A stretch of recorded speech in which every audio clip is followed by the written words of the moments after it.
आज सुबह इंदौर से चलकर जबलपुर आने वाली 22191 ओवरनाइट एक्सप्रेस के 2 कोच जबलपुर रेलवे स्टेशन के पास आउटर पर पटरी से उतर गए। ट्रेन जब सुबह प्लेटफॉर्म नंबर 6 की ओर आ रही थी, उसी समय ये घटना घटी। इनमें एक पार्सल और एक एसी कोच है। यदि ट्रेन की स्पीड ज्यादा होती तो यह हादसा बेहद गंभीर हो सकता था।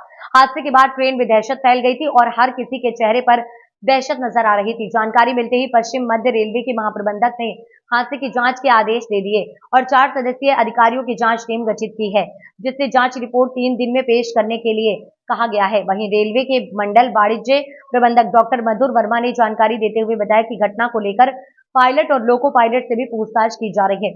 वहीं ट्रेन के यात्रियों ने बताया कि ट्रेन जबलपुर प्लेटफॉर्म की तरफ आ रही थी, तब कुछ इस तरह के झटके लगे जैसे बहुत तेजी से ब्रेक लगा हो। तेज आवाज ने सबको डरा दिया था। यात्रियों को कुछ समझ में आता तब तक ट्रेन खड़ी हो चुकी थी। कुछ देर बाद जब कोच से उतरकर बाहर दिखा तो 2 डिब्बे पटरी से उतरे हुए थे। मुख्य रेलवे स्टेशन के आउटर पॉइंट पर हुई ये घटना पहली बार नहीं। इससे पूर्व इस पॉइंट पर कई ट्रेन उतर चुकी हैं पटरी से। बावजूद इसके इस पॉइंट को अभी तक नहीं सुधारा गया है। सर, किस तरह का ये हादसा हुआ है और क्या आपका गति? इसकी हम पूरी एक ब्रीफ समरी बता देते हैं। ये गाड़ी 2291 ये इंदौर से जबलपुर आने वाली ओवरनाइट एक्सप्रेस है, जो कि 5:35 पे जबलपुर पहुंचती है शेड्यूल्ड अराइवल के हिसाब से।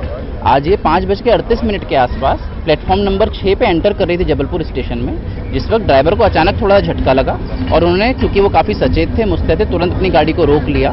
और पता चला बाद में कि इंजन से लगे हुए 2 कोच जो हैं उनकी एक ट्रॉली डीरेल हो गई थी। इसके बाद चूंकि गाड़ी स्टेशन सीमा के अंदर थी और सभी लोग अपने जबलपुर स्टेशन आ गए थे, तो लोग यहीं से उतर के नीचे जाना चालू कर दिया था। तो इसलिए रेलवे ने फिर बाकी जो लाइन है वहाँ से गाड़ियों का आवागमन बिल्कुल रोक दिया। आधे घंटे हम लोगों ने गाड़ियाँ रोक के रखी, सो दैट सब लोग सुरक्षित चले जाएं। रेलवे स्टाफ ने फिजिकली वेरीफाई कर लिया सारे यात्रियों को, सारे कोचेस को।